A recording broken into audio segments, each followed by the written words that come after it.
Hello, in order to factory data reset Motorola Edge 50 Ultra by using settings, we need to, of course, open the settings. Then scroll all the way down and go to System. And finally, over here we have reset options, so let's go there. And we have erase all data, factory reset. So if you go over here, you will find the information, how it works. You can also erase eSIMs if you have added before.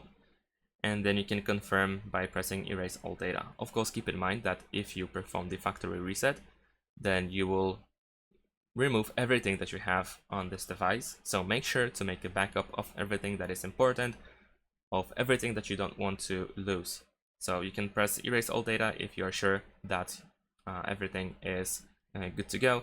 Enter the PIN code, password, or draw the pattern, and then you can confirm that you want to erase one more time by pressing this button and proceed with the factory reset. Thanks for watching, leave a like and subscribe to my channel, and see you in my next videos. Bye.